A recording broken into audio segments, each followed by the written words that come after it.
Namo Bhagavate Vasudevaya. Om Namo Bhagavate Vasudevaya. Om Namo Bhagavate Vasudevaya.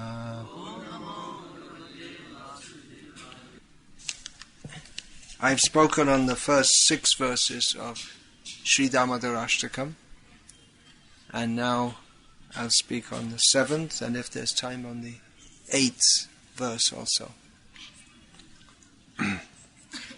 One word that comes up several times in Damodarastakam is Ananta.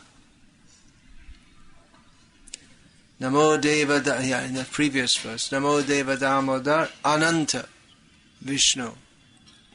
Vishnu means Ananta, unlimited. To be all-pervading, he must be unlimited.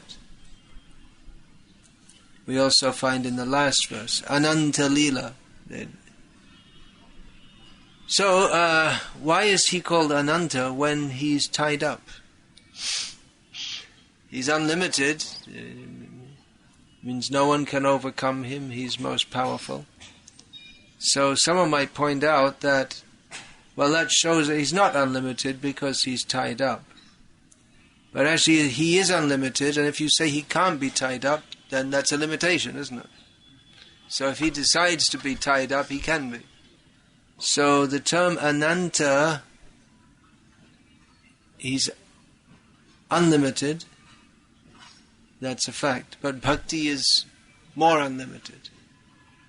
Can you say more unlimited? Does it make any sense? Infinite and more infinite. Perfect and more perfect. Is it possible? Well, in the spiritual realm it's possible. Krishna is unlimited, but Bhakti is more unlimited. Krishna is all-powerful, but Bhakti is more powerful. So Krishna is tied up with the ropes of Bhakti. And if we see an ordinary person tied up, we understand that they're limited. But in the case of Krishna, only Mother Yashoda can tie him up. Actually, of course, there's also a leader in which Radha ties up Krishna, by which he's also known as Damodar. But generally, this Damodar Leela is the pastime of Yashoda tying Krishna. So he's unlimited. The very fact that he shows the universe within his mouth, which is another impossibility according to the ordinary laws of nature, that shows he showed to Yashoda within his mouth all the universe is shows. He's in every respect unlimited, but he agrees to be bound. So if he's unlimited and he's not able to act as if he is limited, then that's a limitation. So the very fact, Krishna's Vraja Leela, in which he appears to be, especially his childhood pastimes, he appears to be a helpless childhood boy. That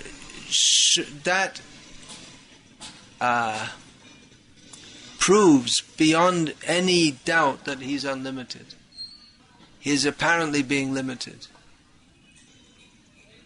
He's Ananta, unlimited, independent. He doesn't have to fit our conception of unlimited. In this way, his unlimitedness is achintya, inconceivable. How can it be unlimited and tied up at the same time? It doesn't fit our normal conception. But he's unlimited. He doesn't have to fit our normal conception. He's not bound to fit into any stereotype of what we think God should be like. So, onto verse 7, describing how the sons of Kuvera were tied up. Generally, when we think of Damodar Leela, this is almost like a supplement. The point that is especially appealing to devotees is how he's tied up by the love of his mother, by the ropes of love. Well, physical ropes, but actually by the ropes of love, the Kunti Devi, she prays, Sneha samemang chinti, jura pandashu vrishnishu. I am tied up by the ropes of affection for my both maternal and paternal families, the Yadu and the Vrishni. So please cut that, she prays to Krishna. But Mother Yashoda never prays to Krishna, please cut my affection for you, cut my affection to my family members. She has very little philosophy whatsoever. Krishna likes her like that. He likes a mother who gets angry with him, sometimes plays with him, sometimes scolds him. He doesn't want a mother who's talking philosophy to him. Although in Gaur Leela that happens, because in Gaur Leela Chaitanya Mahaprabhu's a Brahmana. So when, for instance, as a child, he climbed on the rejected pots. Then he said, well, what's unclean? And why is it unclean? And Mother Yashoda explained to him philosophically. Similarly, he was eating dirt, and she said, I'll give you sweets to eat. And he said, well, what's the difference? It's all the same. He said, well, it's not all the same. It's not all one. Earth and sweets, they're similar substances, but if you eat one, you get healthy, and if you eat one, you get unhealthy. So it's not all the same. So she defeated his impersonalism. Maybe he was learning it from Advaita Acharya, who sometimes spoke impersonalism. So the relationship between the sons of Kuvera and Krishna is very different to that between Yashoda and Krishna. So devotees especially, this Damodar Leela is one of the most glorified Leelas. The Rasa Leela is the most glorified Leela in the Madhurya Rati, and in this Vatsalya Rati, the Damodar Leela especially is highly glorified. It's like the zenith of the expression of love that the Mother Yashoda is able to tie up Krishna. So the releasing the two sons of Kuvera is not on the same level of intensity. It's also part of Damodar Leela. It's not the part that's stressed so much, but it's also important for devotees to meditate upon, because it shows that even though Krishna is so much intensely, he's bound up by the affection of his mother, and these two sons of Kuvera, they're on a very different level altogether, but they're also dear to Krishna. He also loves them. As Prabhupada often said, Krishna doesn't only love the gopis, because this is in relationship to the Prakrita Sahajiyas, who are only, they very much stress Krishna's gopi leelas. But Prabhupada would often stress that Krishna loves the cows also. If there are no cows, then there are no gopis. That's one point. But Krishna loves all living beings. Therefore he is Krishna. He's attractive to everyone, not just to the gopis. And even some fallen souls, they're literally fallen from the heavenly planet. So, of course, if you end up in Vrindavan, that's the topmost position. But spatially, they came down from the heavenly planets to the earth planet. So they were very fallen, but Krishna wanted to save them because Narad wanted to save them. So Krishna, he's also, while he was enacting this pastime of being tied up, he was also aware of Narada, who's another great devotee, not on the level of Mother Yashoda, far greater than any of us could ever imagine to be, but not on the... If we speak, of course, we shouldn't think in material terms that there's some kind of gradation and prestige consciousness in the spiritual world, but Rupa Goswami has analyzed that there are gradations, not material gradations, of bhakti, and Narada is certainly very great devotee, one of the Mahajans. Mother Yashoda is not one of the Mahajans, and she's in a greater position than the 12 named Mahajans. But Krishna wanted to fulfill Narada's promise to the sons of Kuvera. Therefore, the mortar that he was tied to, which was supposed to stop him from going anywhere, that you tie someone to something so they can't go anywhere. But Narada dragged the grinding mortar. Krishna dragged the grinding mortar to fulfill the promise of Narada, who had cursed the Manigriva and Nalakuvara, that actually it was very fortunate for them that they got cursed. They were going naked, and by the laws of nature anyway they would have become trees. But Narada cursed them to become trees immediately. And then he modified the curse in such a manner that it became a blessing, because they took birth in Vraja, which Uddhava prays for, Brahma prays for, to take birth as grass or some plant in Vrindavan. So it's a very great blessing. But not only that, but in the courtyard of Nanda Maharaj, so they could witness Krishna's childhood pastimes and ultimately be delivered from him. So that's not really a curse, that's a great blessing, isn't it?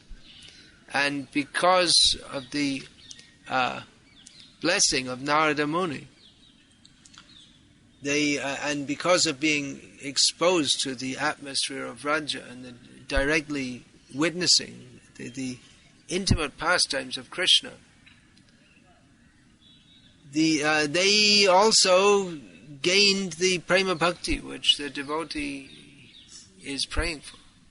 So they came from a very fallen position by the grace of Narada to a very exalted position. So something else we can learn from this, because there are so many things we can learn, but an important lesson is that somehow or other, if we come in contact with Vaishnavas, we are benefited. Srila Prabhupada once quoted, he was talking about Gajendra and the crocodile.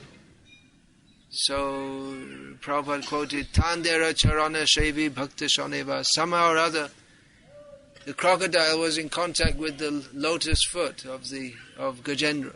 So it's not the recommended way to bite in an attacking mode, but somehow or other he was in contact with the lotus. Even Gajendra, he had forgotten he was a Vaishnava. He was just an elephant, just in elephant consciousness. But then, by the grace of the Lord, he remembered he was actually, I'm not an elephant, I'm an eternal servant of Krishna. So the crocodile was also benefited by coming in contact with devotees. Somehow or other we should come in contact with devotees. It's not recommended to do so in an inimical manner, but even those who are offensive to Vaishnavas, even they, of course, they'll invoke the wrath of the Lord, but somehow or other, if one comes in contact with a Vaishnava, the nature of Vaishnava is they're very kind, even more than Krishna. So Krishna will benefit the devotee. Jagai and Madhai, Nityananda Prabhu wanted to deliver them. Chaitanya Mahaprabhu wanted to kill them, but Nityananda Prabhu delivered them. Acting as a devotee, he delivered them. So somehow or other, if we come in contact with the Vaishnavas, we are fortunate. And Vaishnavas move within the world simply Mahadvichalanam, what is that? Mahadvichalanam Rinam. The great persons, they move among human society simply to benefit them. So people, simply by seeing Vaishnavas, if they offer some respect, they're greatly benefited. somehow or other we should be in contact with the Vaishnavas. And Krishna felt obliged to deliver these two jivas. So they're just a couple of jivas who happen to be wandering around the universe. But somehow or other they came in contact with Narada Muni, and Krishna delivered them. So we see the benefit of even in a not very proper way coming in contact with Vaishnavas. So if we can serve Vaishnavas in a favorable way, that will be most beneficial. And those who have been initiated into Krishna consciousness, then they take the position of a Vaishnava. We may not think I'm a Vaishnava. We may think a Vaishnava doesn't think I am a Vaishnava, but he's representing the Vaishnavas, so he should try to benefit others by taking the message of the Vaishnavas to others. So,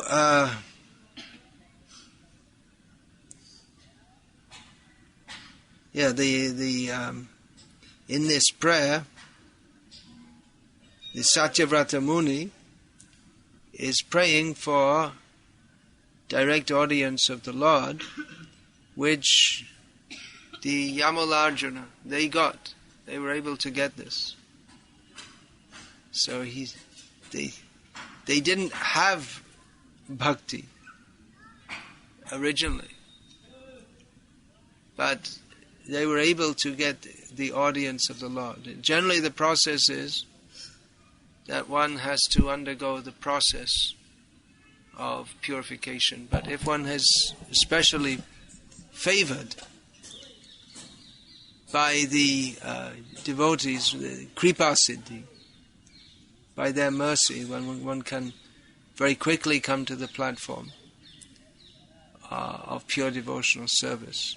So devotees praying for the opportunity to directly see the Lord, and see means with premanjana churita bhakti vilochana, seeing with eyes of love. One can only actually see Krishna with eyes of love. If one sees with a different vision, then he doesn't see Krishna properly. Just like Duryodhana would also see Krishna, but not with eyes of love, but he actually hated. He hated Krishna. So he wasn't seeing Krishna. Krishna means all attractive, but Duryodhana was also attracted to him in one sense, but because his being was infused with animosity, so his prime object of animosity was Krishna. Duryodhana, Shishupal, and so many others. So in this way he nourished his self-identity of being the Dvishta Sarva Bhutanam, of being inimical to all living beings.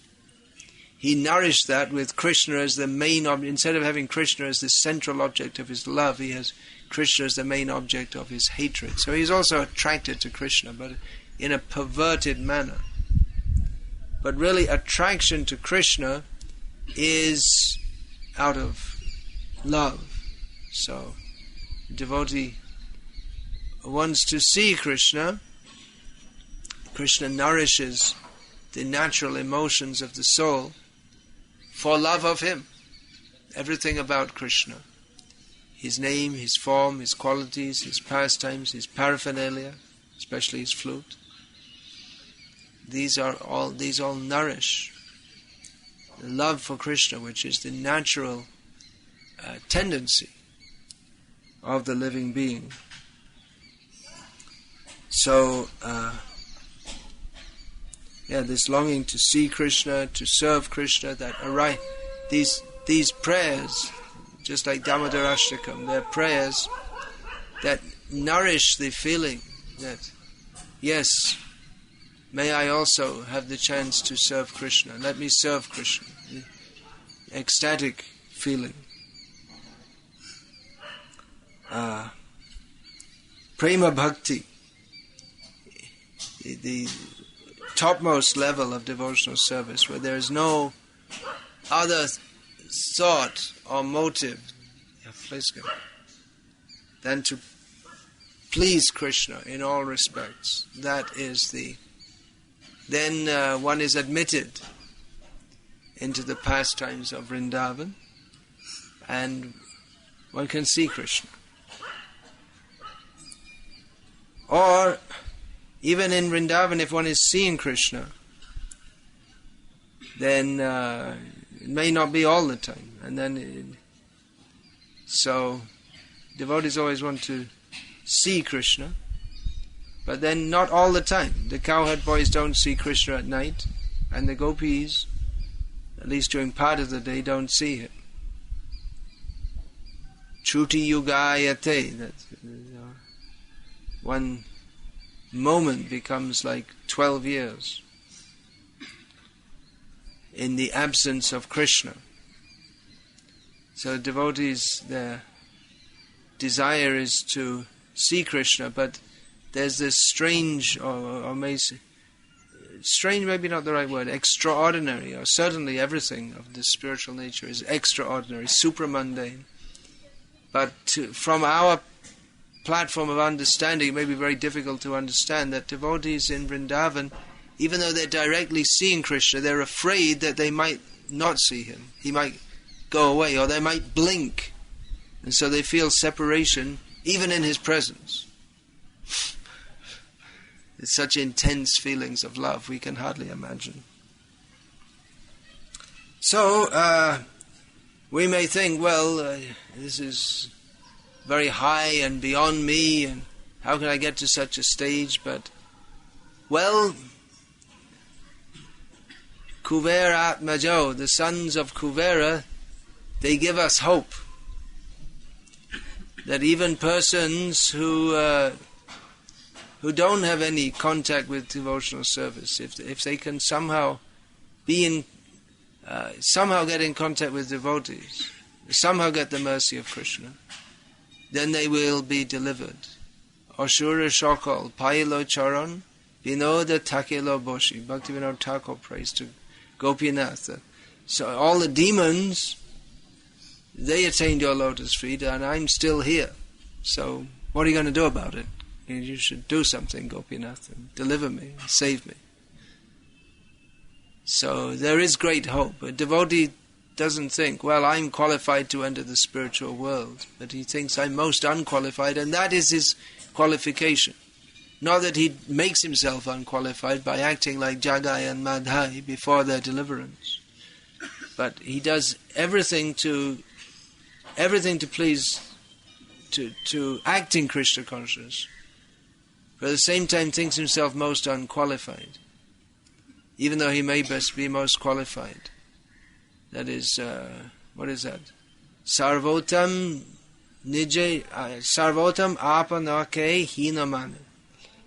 This, who is the topmost devotee, they think themselves most fallen. From our perspective, it seems like a strange psychology, because everyone in this world is trying to promote themselves as the best. But in spiritual consciousness, one doesn't think, I'm the best. He thinks, I'm the worst. And this is the qualification to attain Krishna's mercy. That story is given of the Brahmana and the prostitute. Srila Prabhupada told the story that the Brahmana... Oh, there are several stories. One is of the Brahmana and the prostitute. The Brahmana, he thought, well, I'm very pure, I must be liberated, I must be going to Krishna. And the prostitute thought, I'm very fallen, I can't get Krishna's mercy. But because the Brahmana thought, I'm very great, and he was always meditating on how the prostitute is very bad, and in his next life he became a woman. And the prostitute, because she thought she was very fallen, she was meditating on Krishna, she attained to Krishna. And there's also the story of the Brahmana and the cobbler, similar story. The Brahmana thought, I'm very great, I'm definitely going back to Godhead, and the cobbler thought, well, he was just thinking, how great is Krishna, not thinking, how great am I? So the Brahmana didn't attain Krishna, and the cobbler did attain Krishna. So, being great in the material sense is generally a disqualification for bhakti. Not always. I mean, we see that there are so many Rajarshis mentioned in Srimad Bhagavatam, but Dinere adhik daya kare Bhagavan kulin pandit dhani bharo abhiman. Generally the case is that Krishna is very merciful to those who are apparently very fallen in the material sense, because those who are aristocratic, highly learned and wealthy, they're generally puffed up, and then that disqualifies them for Krishna's mercy. We see in this verse again, I didn't read it. Did I read it out? Kuveratmajo baddhamurdyaiva yadvatvayamo chito bhakti bhajo krito cha tata prema bhakting swakang me prayacha namokshe graho me sti damodareha. Again and again he rejects the Satyavrata Muni who's making this prayer. He rejects the proposition of attaining moksha. That is a cornerstone of Vaishnava, especially Gauriya Vaishnava understanding. That even the thought of, just like Sarvabhauma Bhattacharya, after being delivered by Chaitanya Mahaprabhu, the very word mukti, he thought it was horrible.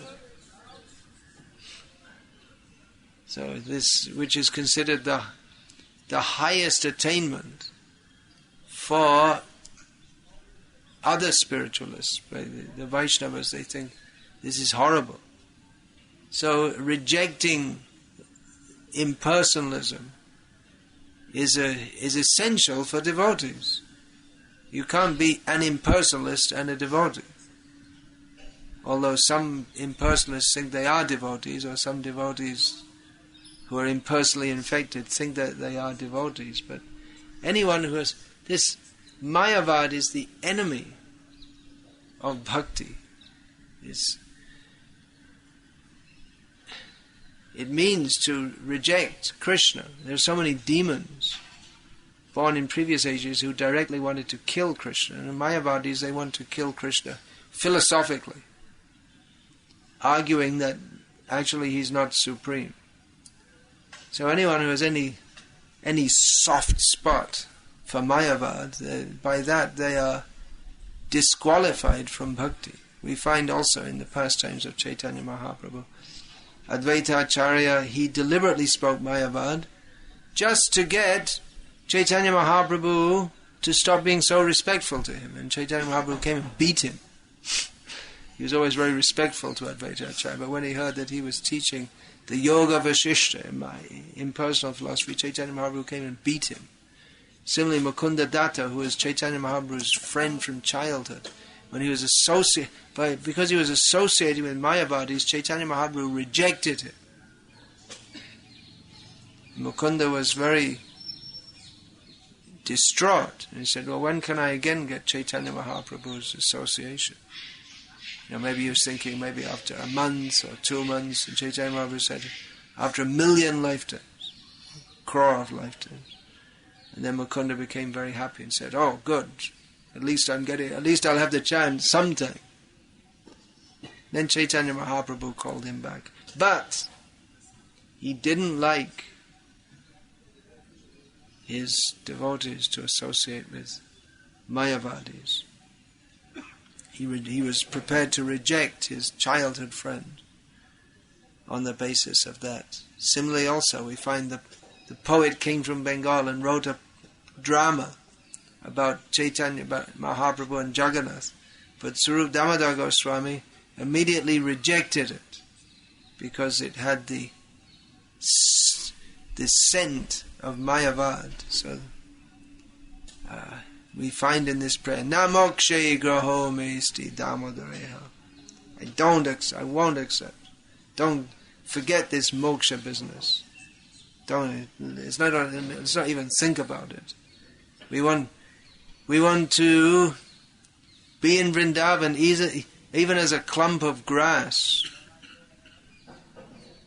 But better, or even in the material world, as a clump of grass is better than moksha. Any situation is better. For a devotee, there's Narayana Parasarve Nakutascha Bhibhyati Swarga Pavarga Narakesh Vapitulyartha Darshan. Devotee sees all positions as the same. Heaven, hell, liberation in one sense, because in any position he simply wants to serve Krishna. But in another sense, Kaivalyam Narakayate. He sees the idea of impersonal liberation. That is hell. For a devotee, hell is not hell. Because in hell, there's still an opportunity to remember Krishna. But the impersonalism, where the consciousness is turned off and there's no consciousness of Krishna, that is rejected repeatedly in this Damodarastakam and by devotees. There's no prem in Kaivalya, in the merging. So,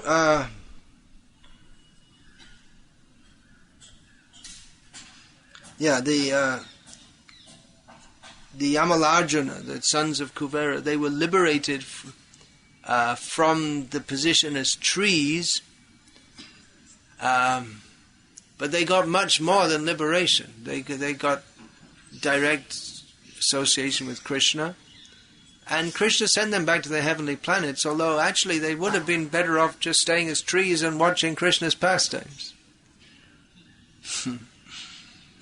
So, liberation from their present position of suffering. What is liberation? Just like we have, there was in India the movement for Swaraj. So India became liberated, whatever that means. The imaginary country called India. I say imaginary because it's the boundaries of any country are arbitrary. I mean, maybe something like Great Britain or Australia is bounded by the sea, but any country which has land borders, it's arbitrary. You know what that means? It could be anywhere. Some Britisher had about 1 week or 1 month or something to draw the boundary and try and put it as he thought best. So he could have drawn, maybe if he was dozing off, his pen slipped and then put some villages in Pakistan instead of in India. It could be anywhere. Rivers, mountain ranges, they often form borders, but it's imaginary. What is it? Calling it India and differentiating it from Pakistan or Nepal is just, it's some convention that humans, they agree to follow. Some of them. I mean, what about Azad Kashmir? Well, there's a line of line of control also, which is effectively a boundary. Although, if you draw a map of India without Azad Kashmir in it, which for all it, I mean, practically it definitely is part of Pakistan, but they have the idea that it's part of India, claimed as part of India. So anyway, they wanted their freedom from the British. What is the use? You eat, sleep, mate and defend under the British, or eat, sleep, mate and defend and get birth, death, old age and disease under the British or under the... I could probably be imprisoned for saying this actually, but under the Indians, what's the difference? Priya Govinda, you are a Shudra. We heard just in the class this morning, you can be imprisoned for calling someone a Shudra. Not you, because you're not from a Shudra caste, but if you're actually from a Shudra caste, you can be imprisoned. So they have all these rules.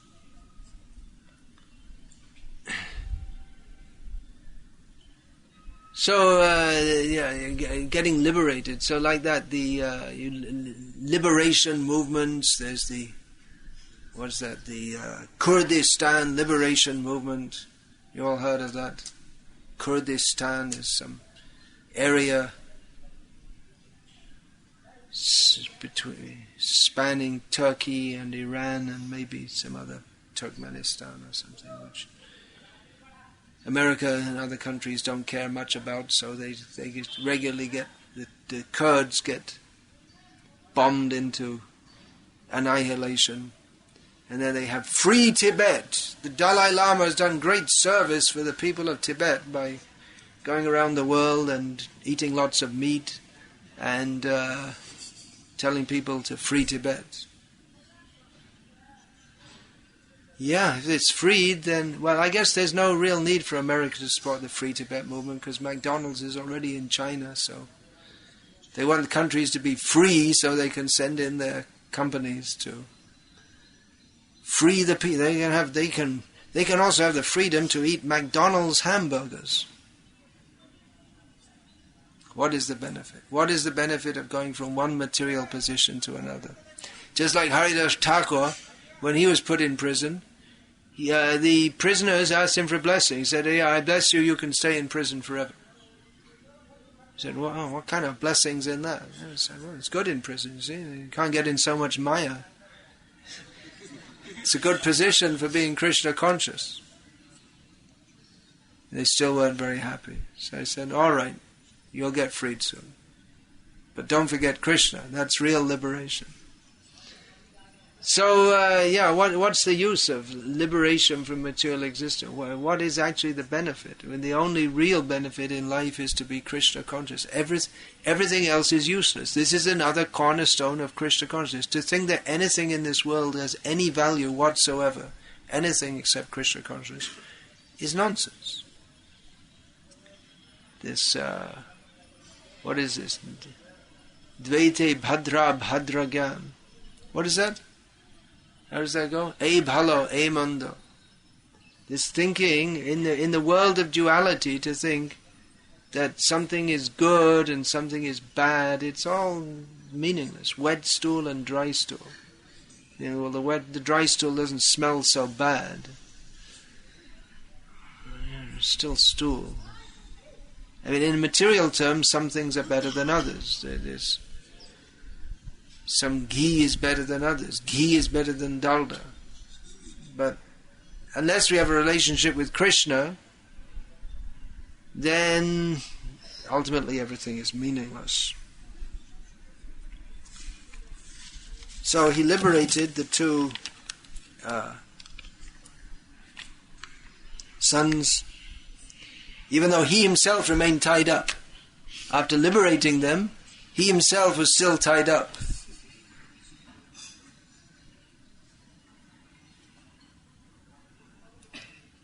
That's more of the fun of his pastimes. It's how he shows himself. He looks as if he's helpless, but he remains able to do amazing things, even while to the vision of the Vrajavasis appearing as if just their helpless child, that if we don't look after him, we don't look after him, there are so many dangers, so many demons are coming, we have to protect him, we have to feed him, he's feeding the whole world, but if we don't feed him, Mother Yashoda thinks, then he won't grow up. So this is the vision of the Vrajavasis. They found the trees fallen down, they thought, oh, what good luck, the trees didn't fall on him. He was just playing, dragging the mortar there, and somehow the trees fell down.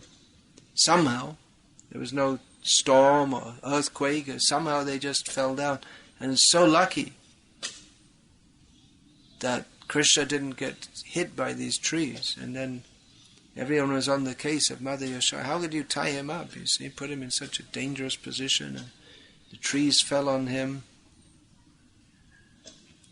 So they were liberated, not just from the curse of Nara that they should remain tied up, but from material existence. They had to spend some time as back in their demigod position, but ultimately they were liberated from material existence. And they didn't get just impersonal liberation, which is not really a benediction at all, it's more like a curse. It's so funny, all these Mayavadis, they're trying so hard to get liberation, which the devotees, they think is just a curse. They advertise someone, Brahmaleen Swamiji. It looks like he's got a lot of chapatis have become lean or merged into his body. They're generally quite fat, these Mayavadis, aren't they? So you say chapati lean. But what's that? He made it. He's a or Siddha Yogi. What's the Siddhi? They've booked themselves for a long time of forgetting Krishna. That's a curse. That's no benediction. So they ultimately, by the blessing of Narad, they attained prema bhakti. The word bhakti bhajam is used, which means those who cannot give up the shelter of devotion in any way. They don't deviate. They're anyabhilashita shunya. They're not attracted to karma or jnana or yoga or mayavad or this vad or that vad. Or they understand that Krishna is the goal of life and everything else is completely useless. So this is the intention of the author in stating this. As stated in the Bhagavatam, Krishna says to the Yamalarjuna, the Manigriva and Nalakuvara, the sprout of prema for me, which was your most supremely cherished goal, has now fully arisen in both of you. From this ecstatic mood you will never take birth in the material world again. So Sanatana Goswami has found some deeper meaning to this rather than the express or face value meaning. That Krishna was actually addressing the boys that the thing you really prayed for, that you most want, is to fully develop prem or pure love for me. Therefore you will never again experience repeated birth and death in the material world, nor will you feel the misery of material life even while living here. So the prayer, again Sanatana Goswami analyzes further, that please bestow upon me prema bhakti in the most full, profuse and intense manner. Prema by its very nature is full, profuse and intense, but again there are degrees. So devotee is praying for intense love of Krishna.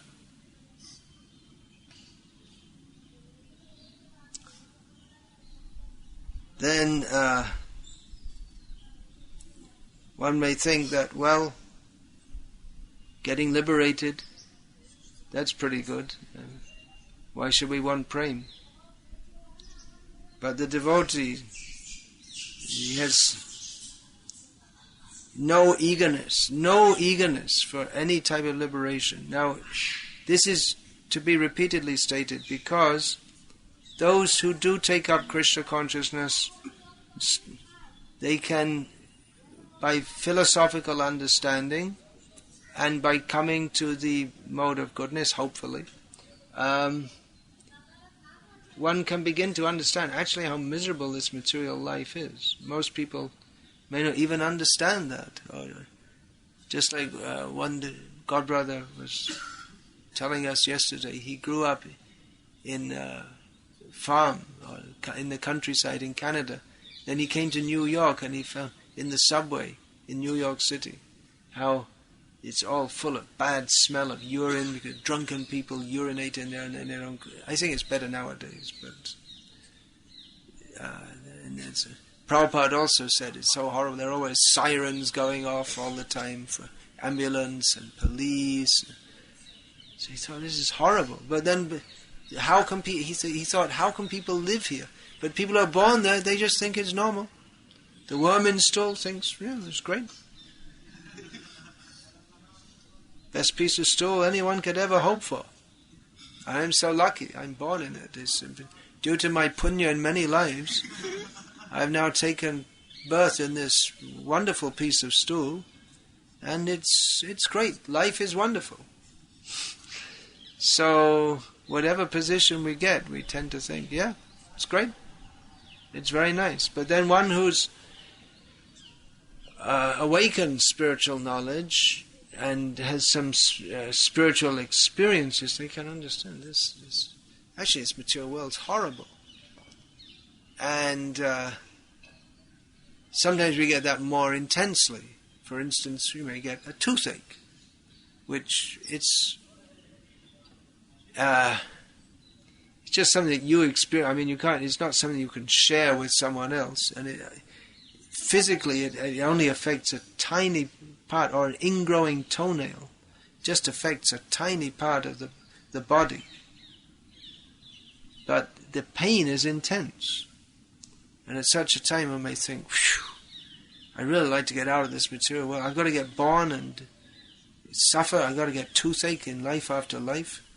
I mean, if I have toothache, if I'm born as a cat and I have toothache, then they don't have dentists for cats. I don't think so. Maybe they do. But how would you... Maybe that's why they make so much noise at night sometimes. What do you do? Of course, they probably don't get toothache because they don't eat junk food like we do. But it's just one example. There's so many horrible things in the world, especially in the modern age. You see all over the world. They're just like in Kurdistan or Afghanistan. There's so many.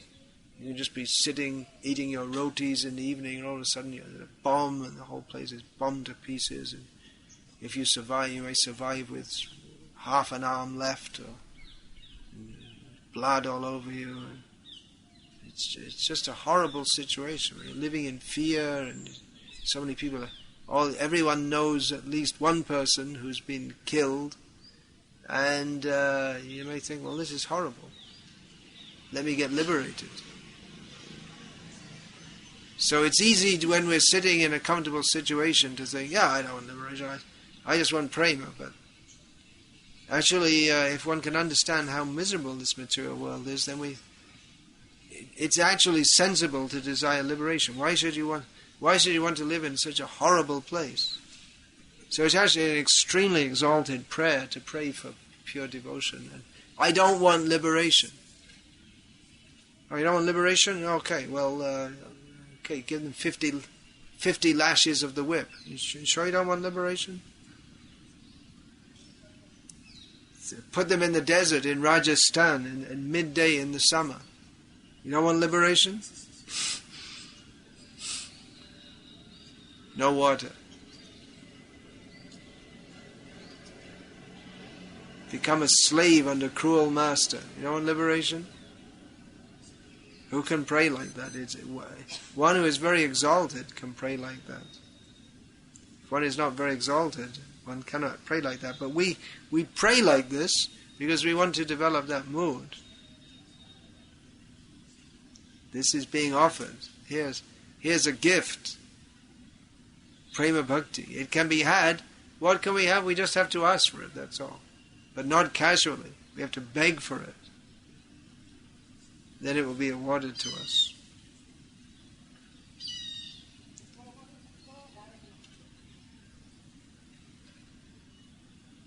Praying for Prema Bhakti means the opportunity to,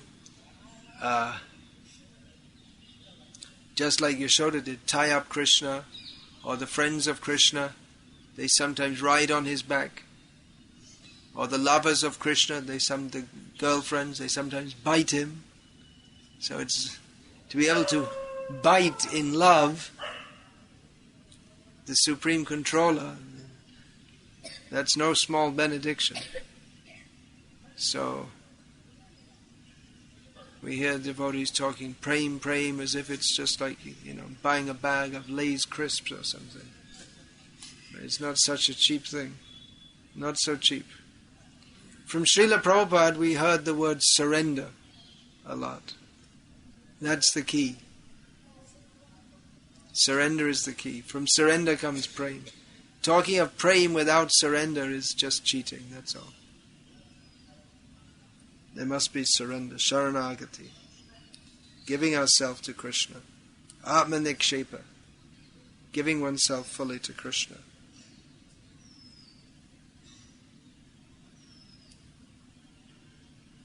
So does the devotee sees that Krishna is bound up. So devotees, they're very happy by remembering this Leela. Now what should the devotee think? Should the devotee think, well, let's untie him, he must be uncomfortable? What should you think? Should we think it's nice to see him bound up, or not nice? What do you think? Well, in all phases of Krishna's pastimes, it's all bliss. Krishna was very angry with Mother Yashoda when she left him, and she ran over. She was feeding him, and then she put him down so she could attend to the milk, which she was afraid was going to boil over. So Krishna became very angry. And then Mother Yashoda became very angry at Krishna. So should someone come in and say, give them some family advice? What do they call that? Marriage counseling or something.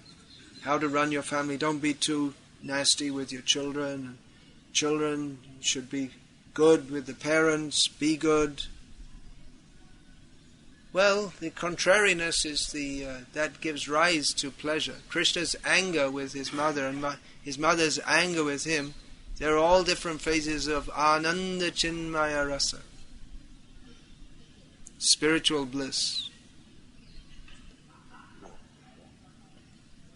So we're very pleased that Mother Yashoda bound up Krishna, but not eternally. I mean, we're not like this.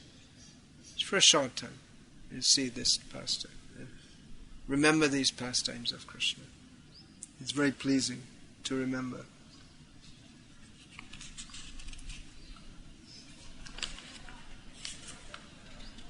So please, what is that? Namokshe graho tata prema bhakting swakang me prayacha namokshe graho mesti damodareha. Iha means here.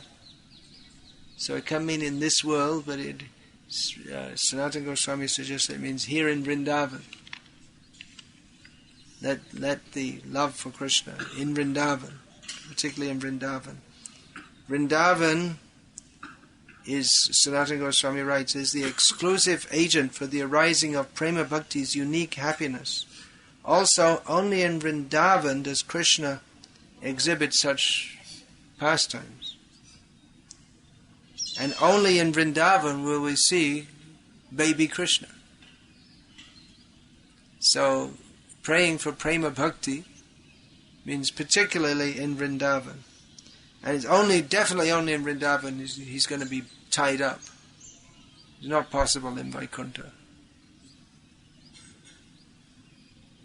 So prayer for perpetual residence in Vrindavan, because only there does Krishna, Bhagavan, the Supreme Personality of Godhead, especially manifest as the enjoyer of the forest, as Vrindavan Bihari.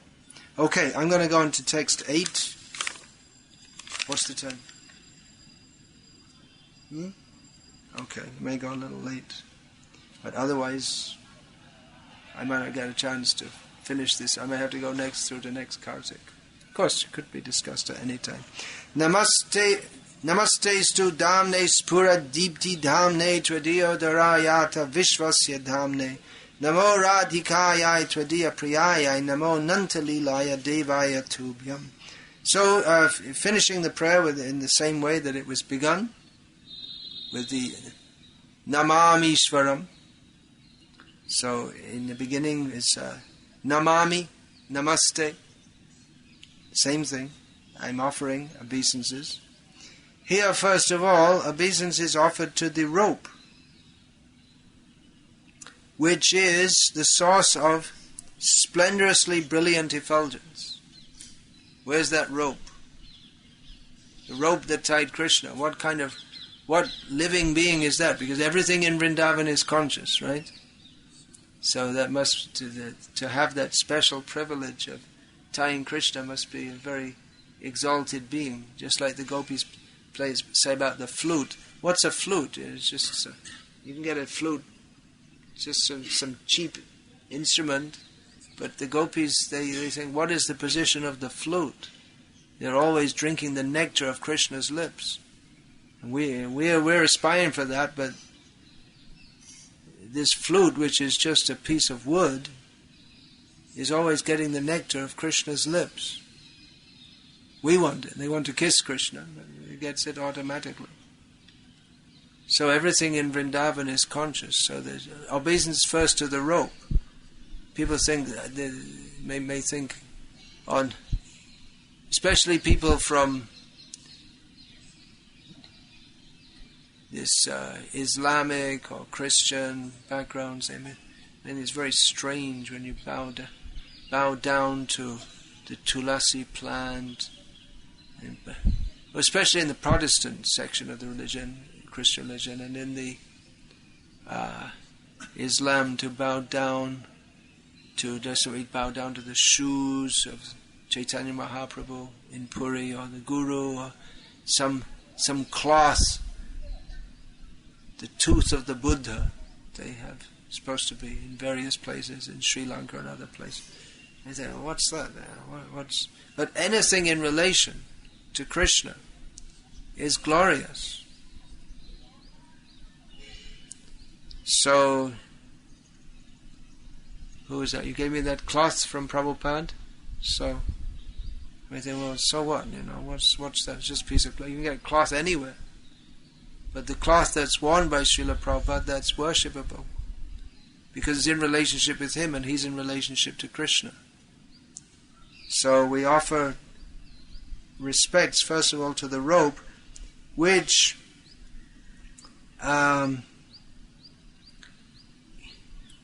we offer, because the rope comes first and then the body of Krishna. So spatially the rope comes first.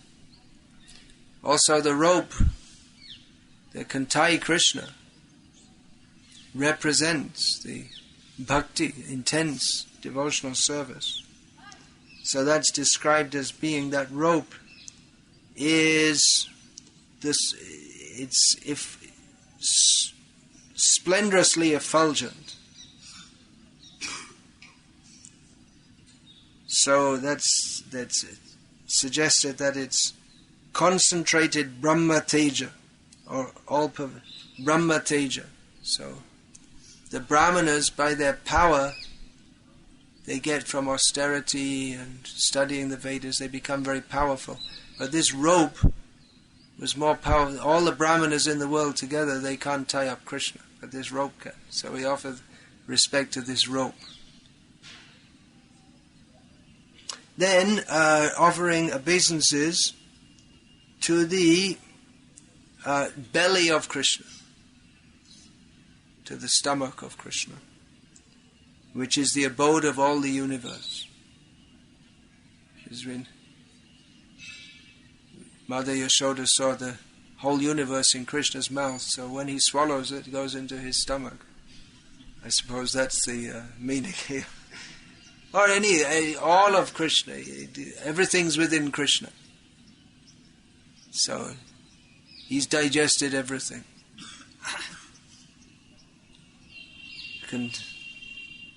We're all within the belly of Krishna. That Markandeya Rishi also saw the whole universe within Krishna. He's inside and outside at the same time. Another way that he's unlimited. So, the way that the universe is within his belly, that's also understood that it came out. The lotus grew from his navel, and then the universe manifested. So, another way that the universe is, his form as Mahavishnu, they emanate from his Yasyaika Nishvasita Kala Matavalambe Jivanti Loma Vilaja Jagarandanata Vishnur Mahan Yasya Kala Vishesho Govindamadi Purusham Tamaham Bhajami.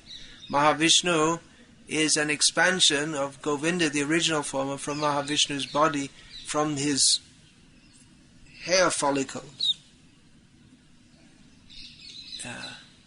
What's the word? They come out, they exude. unlimited universes. Well, you have a medical term for that?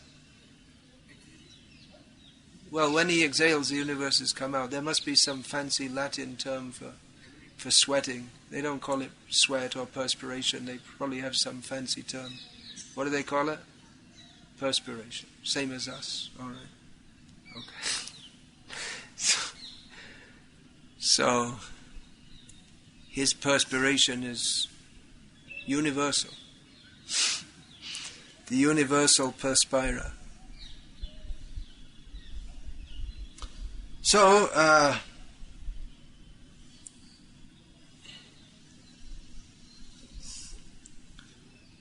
it's never actually possible to bind him, but he accepts the binding as an attribute of affection for his devotees. That point is being made again. And by such pastimes, Sanatana Goswami makes the point, such pastimes, they make the philosophical point, we would call it a philosophical point, that such pastimes, they're not subject to logic or reasoning, at least not material logic or reasoning. There's also spiritual logic and reasoning.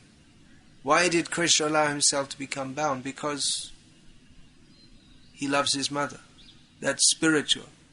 The hard-headed materialists, they see only combinations of atoms. Everything, the whole universe is going on by combinations of atoms. That's a modern theory? Well, that's one of the Shad Darshan also. It's nothing new. So, there's no love in their understanding. But love has its own logic, which is illogical to ordinary logic. And in this material world, it's illogical in every respect. But in the spiritual world, that it has its own way of working and moving. Just like a snake. The way a snake moves, it doesn't seem to be very sensible. It coils. One time its coil will be like this, and other times the next one will be smaller, and you think, well, someone could have designed the snake better. But for the snake to move like that, it's perfect for a snake. So it has its own logic. So in the same way, Ahariva Ayam Premna, this love of Krishna, it moves like a snake. It's perfect in its own context. It's not to be judged from any other context. It's sufficient. It's self-sufficient in itself. To be judged only, to be judged and understood only by persons who have entered that atmosphere. Others are not to try to judge what is the nature of prema bhakti. So, obeisances are offered at the end of this prayer to Radhika. You may think, well, what's she got to do with Damodar Leela? This is a different kind of Leela. Well, Radhe Vrindavaneshwari, she is the queen of Vrindavan. Vrindavaneshwari can also mean Yashoda. Generally means, officially means Yashoda. I mean, it depends what you mean by official, I suppose. But to formal purposes, Yashoda is the wife of Nandaraj. But in the forests, they all know, once they get away from all the formality, it's understood. Radha is the Vrindavaneshwari. We don't hear Krishna called Vrindavaneshwara. It's Radhe Vrindavaneshwari. Krishna is also sometimes called Vrindavananatha. But it's understood that he's the Lord of Vrindavan only for the sake of serving the Queen of Vrindavan. So this is very intimate, and therefore just hinted at.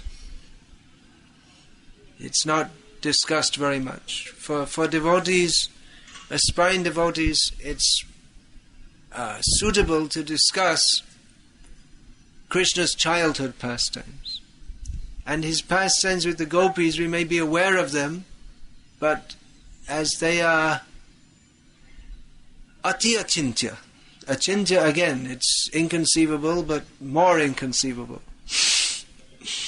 The pastimes of Krishna with the gopis, they're very difficult to understand from the conditioned platform, or even from the liberated platform, or even from the devotional platform, unless one is actually elevated to that status.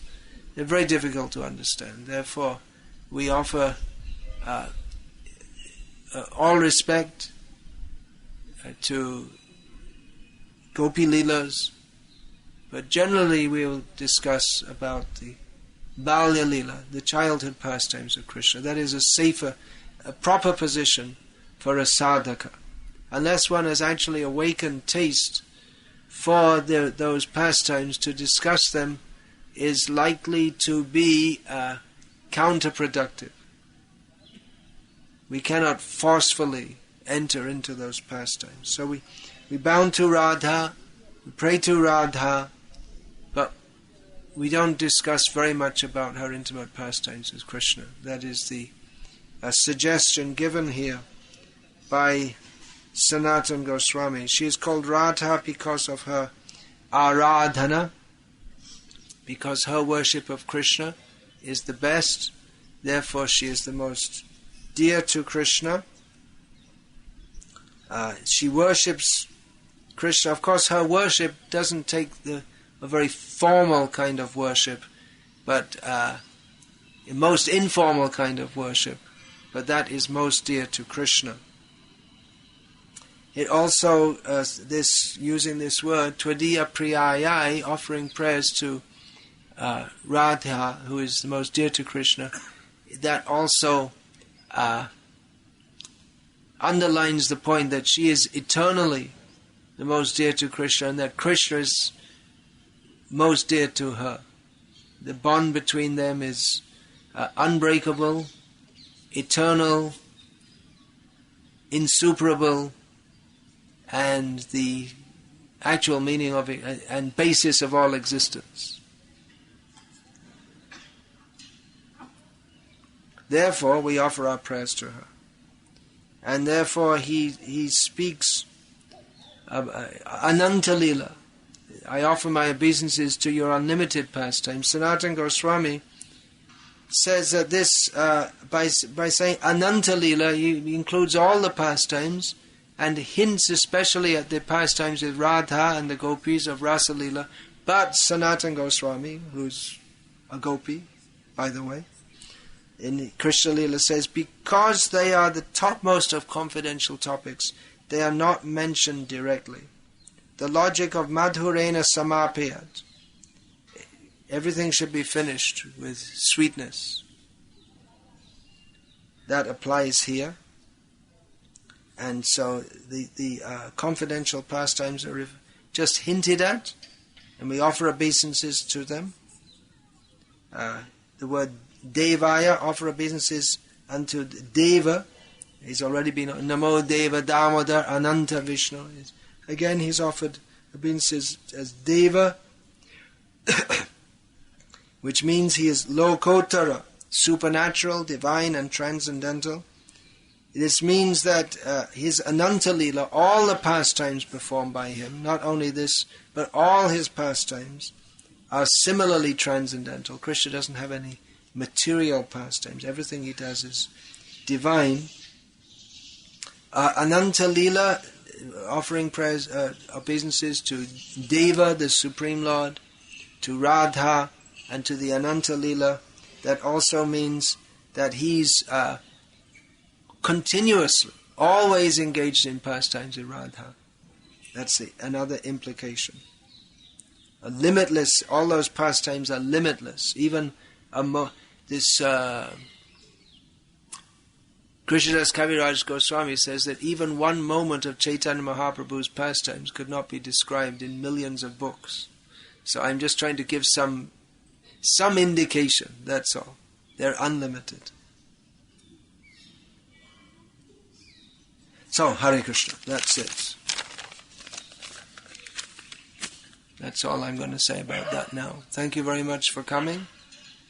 Hare Krishna. Thank you to Srila Prabhupada, who was eager to arrange for devotees to come and stay in Vrindavan, of which he is an eternal resident.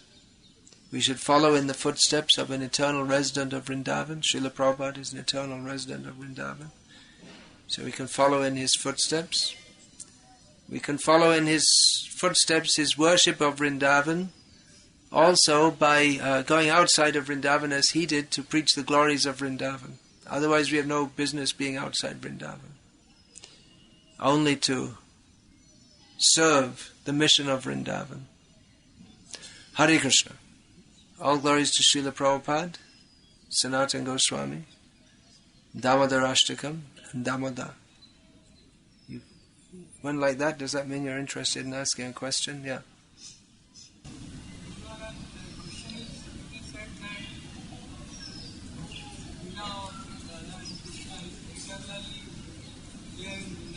The eternal, Krishna's pastimes of Radha and Krishna's pastimes are eternally going on in Vrindavan, yes. It's still going on and we're not able to see it. That's exactly correct. And therefore we're praying this song that we may have the opportunity to see, which means to participate also. That Seva Kunja, they said every night the Ras Leela is going on there. Seva Kunj, now there's a little walled compound, but previously it meant a much bigger area. All the pastimes, this is the spiritual world. So at Brahmanda Ghat, there's Mother Yashoda's looking in Krishna's mouth. Difficult to understand. Vrindavan is very difficult to understand. It's not understandable by mundane logic.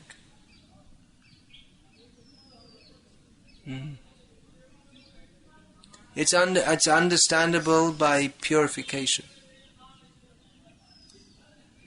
By purification one can enter into that. Purification based on faith.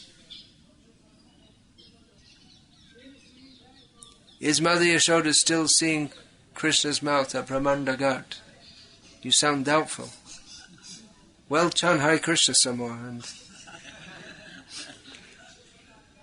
then you say, I've already been chanting Hare Krishna for 6 years and I didn't see any gopis yet. Go on chanting. Vishaya charya kabe shuddha hame man tabe hame herabo Sri Vrindavan. When we give up material desires, then our minds are purified, then we can see Vrindavan. We didn't see any gopis because we saw so many things that we want to enjoy. Or even if we saw gopis, we'd think, let me enjoy them. Like that Asura. Who is that? Vyomasura? Huh? Shankachura. Shankachura. Yeah. Vyomasura took away the calves. He was a butcher, maybe. So, we have to change our way of thinking. Yeah. Just you quote the testimony of Rasi that we ask himself that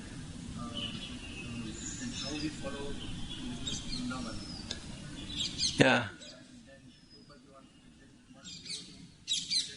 Revati Nandan.